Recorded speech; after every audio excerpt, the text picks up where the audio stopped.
Okay, good day to everybody. It's Juneteenth, 6/19/2020. Today we have a special guest on the line with us. We have Professor Rahh, Professor Emeritus, Cal State Long Beach, Black Studies Department.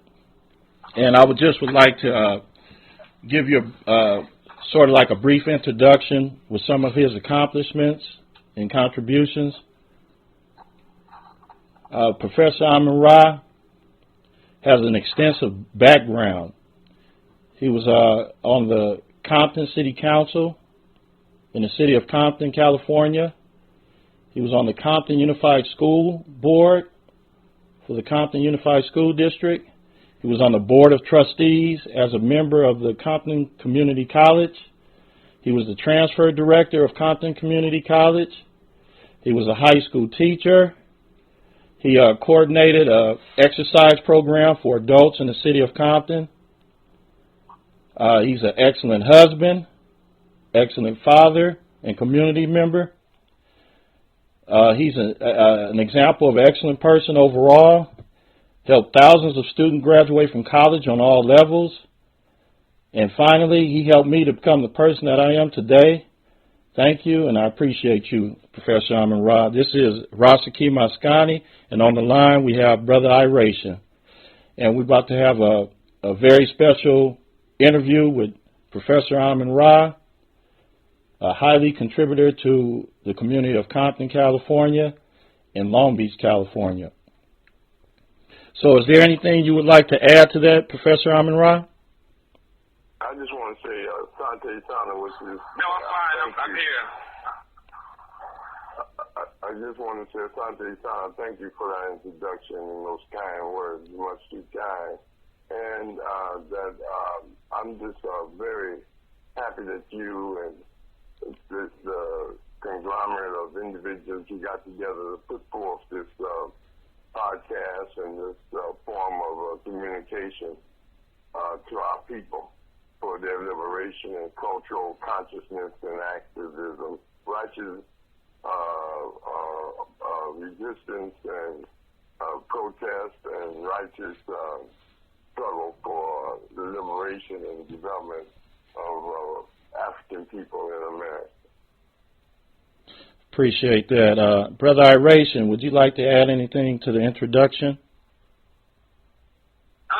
No, I'm just looking forward to hearing Brother Rahh and what he has to share with us. I mean, I've listened to him before, sharp elder, and like I say, I'm just looking forward to learn. Actually, it's a grace to be in his presence, okay, for him to be in my presence. So let him go ahead. I'm good. Okay, let's get started. Okay, Professor Rahh, I know that you had another name before the name that you have right now. Why did you change your name? Well, I changed. Before I changed my name, and that's important. Throughout history, people change, we evolve, and just like you and the brother on here changed your names. You change, your consciousness changed. I was named after my father, Arthur Montgomery Sr. I was named Arthur Montgomery Jr. And when I decided to change my name, it's because I got deeply involved into the black movement and black consciousness. And I accepted the fact that, I needed to name myself after my culture, my heritage, and my philosophy, which changed. I appreciate my father and my mother and the name, and I honor that. And some of my brothers and sisters still call me Junior, but that's on them. But I'm in Rahh, a brother named Samuel Felter, Big Black, who played with UMass Taylor, heard me lecture. And he told me the story of Rahh, and he told me I needed to change my name in 1972. We was at a youth camp up in San Bernardino. We took some kids up there, and he was telling stories, playing the guitar, and he told the story of Rahh, sun god. And then he asked me to take that name after he heard me lecture to the young people. And I told him I couldn't do it because I was still in the streets. I was Malcolm in the the daytime was Superfly at night. It didn't mix. And so as I began to study great black people and our great history, in 1974 is when I changed my name to Rahh, because then I became conscious. Malcolm in the daytime and Malcolm at night, and Malcolm even in my sleep. So that's why I changed my name. Oh, that's wonderful. Now, I had got word, or I don't know if I got it from you or anybody else, or from somebody else, that you were directly responsible for the Black Studies program being developed at Long Beach State. Can you tell us about that, please?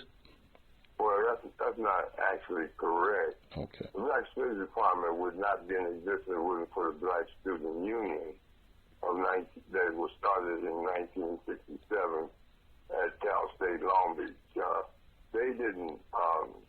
The Black Studies program started in 1969, and I was a member of the BSU. I came to Long Beach State in 1968, a year after they started the BSU, but I had helped start the first BSU at Compton College in 1967. I was a junior college transfer. So that summer before we enrolled in September of 68, I knew almost all the people up at Long Beach, and I had went up there with Todd Kenyon for a campus visit, and he always told the story how I asked, where's the BSU? Almost all the other athletes wanted to know where financial aid was, where the gym was that. I said, well, where's the Black Student Union? Because I was deep into that. So I saw the brothers and sisters. They invited me to a meeting in that summer. They were meeting off campus. I went and met with them off campus, and they were electing officers. They elected me as Sergeant of Arms, and that's when we became active in September. I was the first Division I athlete to be a member of the BSU, because Long Beach State had just turned Division I. And I was the first scholarship athlete to be a member of the Black Student Union. So, I was with them. And then we demanded Black studies. We demanded a lot of black things then, because we had the guy on the run, because there were demonstrations everywhere on all the campuses. And so anyway, they pushed to start a Black Studies program. We pushed it. I was on one of the curriculum committees. And so we, a brother named Taylor, Dr. Taylor, he was the faculty sponsor. And when I came, Joe White, who helped start EOP at Long Beach State, he was Dr. Joe White. He left. And then Clyde Taylor was a sponsor, was the faculty sponsor of the Black Student Union at Compton, at Long Beach State, and he's the one that got the students together to start the BSU, according to some of the members. So anyway, we was active. I mean, we was very active. It was not just the BSU on campus, because it wasn't that many black people there until EOP started, but it was community people, it was sororities and fraternities, because there was a black movement, there was a black conscious movement in the 60s and 68. So everybody was, even though they may have had sororities, fraternities, they were into doing black things. And so that expanded the power base of the BSU. BSU, there's no membership. It's just, we always say everybody black is in the BSU, some active and some not. And so anyway, we started the Black Studies program, and a guy named Arthur Jackson out of New York was selected for chair, and he never came. I mean, he accepted the job, but then he resigned. And so the BSU tried to appoint Tony Wilkins, who was the president of the BSU, and was a part of the advisory committee to the Black Studies program, student advisory that they had started, and that was the executive circle of the BSU. executive circle tried to make Tony Wilkins, who was a student, he hadn't even graduated from college, chair of Black Studies. They used to say he was chair, but he never was hired or anything. So the faculty rebelled and the students rebelled. Even black students didn't want that to happen. So they, because they wanted somebody academic or somebody that had graduated elite. And so there was a rebellion. So the campus said that that summer of 69 said that they needed to cut the whole program off campus. They locked the doors, kicked the BSU, changed the locks on all the faculty offices because they wouldn't do their faculty evaluation, stopped all the checks. And so Dr. Stephen Horn was appointed the new president. They went through 3 presidents during that. From 68 to 70, they went through three presidents. And so, of the university. So Dr. Horn became president. So Jerry Tarkanian and a guy named George Demos told Dr. Horn they needed to meet with me because I was a student leader. And he offered me a position in athletics, Dr. Horn, because I had graduated. You know, I was graduating with honors, and I was a major player in the activism and the athletics at Long Beach State. And so anyway, I told him, no, I didn't want to do that. I said, could you point me over Black Studies and let's bring Black Studies back? So he reconstituted the department and made me. I was the first person hired as chair, or what he called administrator, because in those days, the only person who could choose a chair was the faculty to a vote or a national search, and they didn't do either one. So they appointed me as administrator with all the chair duties, all the duties of a chair. And so that's how I became the first head of Black Studies of the reconstituted department. The first one didn't have a chair for a semester, whatever. And I was the first. And so from there on, the people accepted it, the students accepted it, the community accepted it. Some of the leaders of the executive circle who had their own agenda didn't accept it. And so there was a little conflict, but I met with them and told them that I would do whatever they wanted and hire everybody back that they had hired or that was hired prior to me becoming chair. And that's what I did, and we moved on, and we grew so fast. And it's still in existence. It changed its name in 2006 or 7 to Africana Studies, but it's Black Studies, and for a program that you initiate in 1970 and it's still in existence. I'm very proud of that history. And I am too, and I appreciate you clarifying those points. Now, what inspired you to become an educator, Professor Amon-Ra? Well, I thought I was going to be a professional basketball player or a street hustler. I never thought I'd be a teacher, but I always, basketball, I guess, I used to open the gyms at Centennial in the summer, and pretty young kids would come and watch us play, and after we'd play, I would teach them about shooting. Kyle Jackson was one of them, and he tells the story how I helped him play, and we used to open the gym for kids and for young adults and things, and that started me with coaching and teaching. And then I never thought that I'd be a teacher, but what happened was I had mentors that taught me. See, we came up that you did things to help people, not to get credit for it, but that's what our mentality was coming out of Watts and Compton, was that you get in position to help your people. So we had a movement going then. And it was about making a name for yourself or running for office. You got in position that you're going to, wherever you were, your job was to help black people, much like you see Latinos doing today, helping each other. 3 and 4 in the house, or if you know where a job is, you let somebody know. So that probably got me into teaching. And then summer youth jobs, I worked with summer youth jobs with what they call community action programs. And I worked with Team Post, and I worked with a Catholic youth organization, and I worked with what they call the Compton Willowbrook Enterprise Community Action Agency.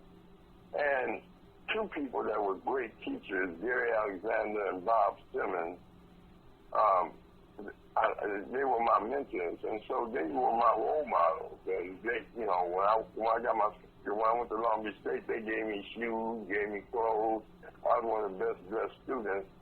So I just took that tradition to Long Beach State, and we started, and I started the Black Athletic Association at Long Beach State, and just teaching just became a natural thing, and I sort of evolved in it meticulously into it. And once I saw that the politics of sports wasn't going the way I thought it was going to go, and I blame myself for that because I went there and I didn't know how to play basketball. I could play basketball, but I didn't know how to play the psychological and the politics of Division I basketball. So I just went there to be a good ball player when I should have had goals after I got out of playing. But anyway, I ended up teaching, and I had to teach myself how to teach in classroom. I could always speak. And was blessed with the ability to articulate. So that's how I got into teaching. I just evolved into it, and I love it. I love teaching. I mean, you give me a classroom, I'm like the LeBron James. He's very athlete, but when you get me in a class, I don't care. I taught at Juvenile Hall. I taught at Compton Unified. I taught at Linwood Unified twice, and I taught at Compton Community College. So I love teaching. Just give me a teaching. And I think that any teacher who don't love teaching shouldn't teach. Who don't love people shouldn't teach. Great point. Don't just be a teacher because you need a job. You're not going to be successful. You've got to have a passion because it takes a patience, understanding, and you got to love who you teach, and then it was just like that. And that's how I got into teaching. Excellent, excellent. Wonderful, wonderful, wonderful. Professor Amon Rahh, there's some in the air that sometimes history, why do people want to learn their history, and how is it relevant for today? So I want to ask you, what is the importance of knowing your history? Well, knowing your history and learning from it and incorporating that history into your life is what's important. People know everybody can know their history. It's a question of, does it affect you? How does it affect you? Did you learn anything from that history? Like not making the mistakes that others made, and did it help you to be a better person? There's a lot of people who know their histories that do bad things, and some people use their history to make them good at doing bad things. The question is, can you take your history and turn it into a positive experience and a positive resource for you to be a better person, a better human being, a better person, a knowing person of the world? Malcolm X said, the one science that rewards all research is history, and that's true. and that reward is for you to put it into practice. There's no need in knowing your history if you're not going to put it into practice. You know, you can find a lot of people that know their history that do fraud, do all kind of stuff. But, you know, they take advantage of people ignorant. And so my point is that the whole purpose of learning your history is to learn the positive and learn the mistakes of others so that you don't make them, and then learn the success of others so that you can emulate that strategy from that standpoint. So history is the foundation of all understanding. If you want to understand anything, you need to know its history. If you want to know where the potato chip comes from, you need to know its history. If you want to know where a person you like or want to get to know, you need to know their history. When you go to buy a car, they want to know your credit history. When you go to the doctor, they want to know your health history and even your family health history. When you go to court, they want to know your criminal history. So history is the foundation of all understanding. And your history starts with you when you come into existence. And really sometimes before, with your parents and stuff, you're a product of that environment. And so history is the foundation of all understanding. And it can be used negatively and positively. And I just try to encourage people to use their history as a positive springboard to help them have hindsight, insight, and foresight. Hindsight to look back on things and learn from it and take it as a positive to help you grow and manipulate yourself through the cobwebs of oppression and racism in America, in the world. So it's a global dynamic.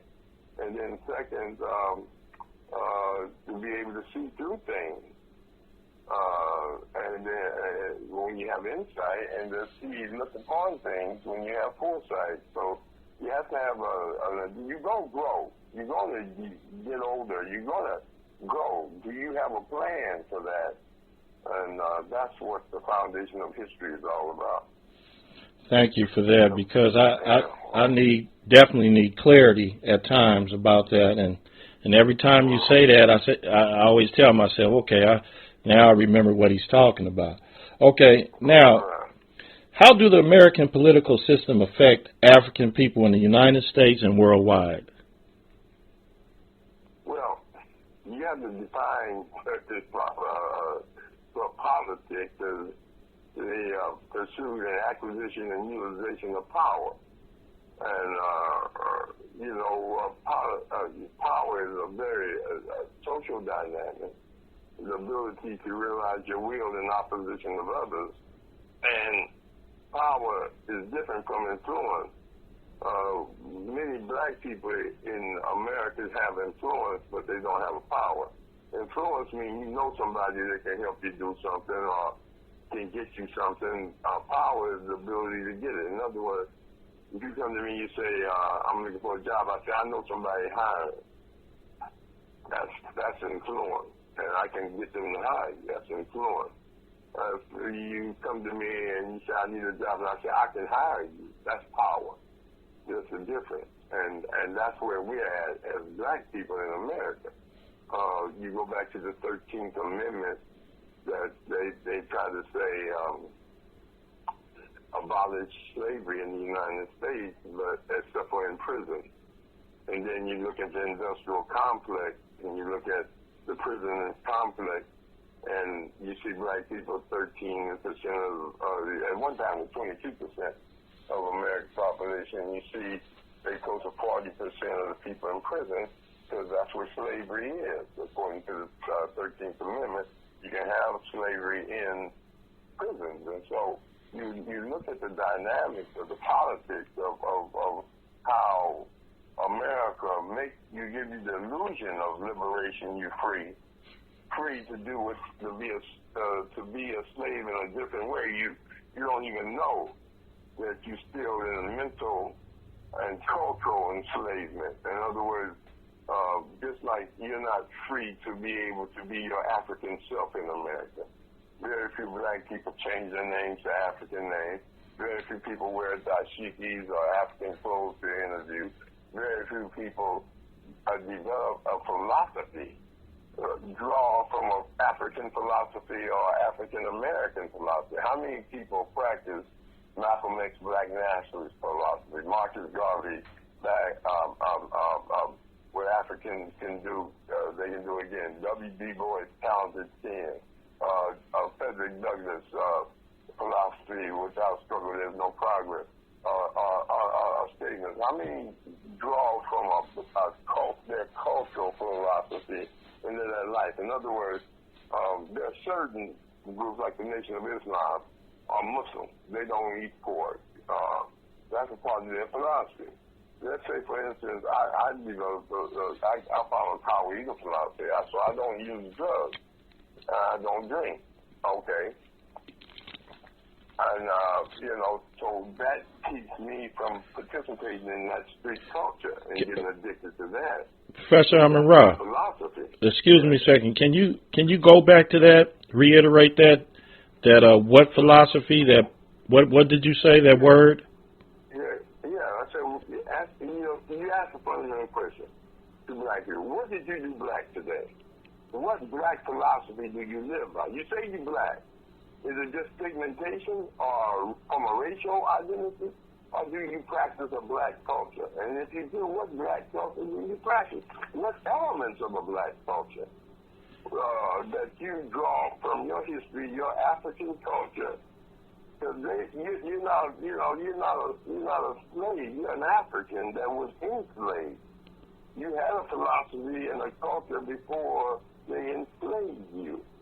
Now, have you broken that mentality, that slave mentality that some black people have retained, even though they are not physically enslaved?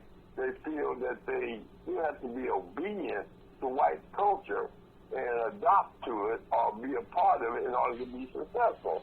And they give you the illusion the more white you act, the more you accept it, but you're not accepted because you can have money and still be discriminated against, and you don't have the power. Right? Let me give you an example. Everybody's talking about they want to get a black woman to be on Biden's ticket for president, as vice president. And they're pushing, oh, yeah, we need a black woman, we need that woman. Well, no, that's fine. But you have a black president, and he couldn't do anything. If you're going to get a black person, you need to know how the system works. The Senate blocked Obama from doing anything practically. And so, therefore, you have to do more than just get a black woman in office. You have to give her or him the structure of you being actively to support them so that they can be stronger and do things. I mean, they asked Obama to give Marcus Garvey a pardon. He couldn't do it. But Trump can pardon all his friends and even walk them out of jail. And then one pleaded guilty and give his attorney general to say, no, we don't even want to prosecute. Now, that's using power. But getting back to your whole concept of the black philosophy, to me, your culture is your practice. Where you get your values from, your ethics. I practice Kawida, 7 principles in Guru Saba. Kawida. That's the word, Professor Rahh. I don't mean to interrupt you, but that's the word you practice, Kawida? Kawida. The Kawida philosophy, the best of African thought and practices, an ongoing synthesis and exchange, in constant exchange with the world. In other words, I draw from all the black leaders, philosophies, literature, and information that makes me a better person, that I admire and respect, and that I think has some authenticity towards our liberational thought and liberational practice and love and appreciation of each other and love being an African person or being a black person. That's very critical that you have to love being black, love being, like some people say, well, I wouldn't catch all this hell if I wasn't black. No, you wouldn't catch hell if white people wasn't white and racist. Don't condemn your blackness. Condemn the person that's victimizing you. But they make you think you the problem. You see what I mean? Yes. From that standpoint, and so that's why I say you got to have a philosophy of life that's strengthening you in your blackness, and that you know how to do it in a dynamic of a white racist society. Because you can be punished, you know, and you can be chastised. You got to operate sometimes clandestinely. Know who you are, where you are, and what you're up against. Because some Negroes will turn you in, and they so in line, again, so in collaboration with the white man, they'll know, they worship, you know, you know, they don't want to see a black cultural dynamic emerge. And that's what happened in the Black Congress, and that's what broke up the black unity movement in the 60s. White people, black groups that wanted white people to be a part of it, and black groups with different philosophies that didn't want to have principles of cooperation and unity and work together. They said you either go with my way or take the highway. They saw you as a convert, consumer, or utilitarian. And they didn't want to change. They wanted freedom to be more white, or they wanted freedom to be an American, not a freedom to be black and conscious or unique. We are unique people. We shouldn't be acting like white people. We want to act like them. They destroy the environment, you know, and act like there's no global. They think that they're immune to COVID-19. You know, here they are. We're talking about they don't want to wear masks, don't want to be distant, they want to go to the beach and want to, I mean, like, they think they're Marvel people, the things that they see in funny books, that nothing can harm them, and things of this nature. And that's that God mentality.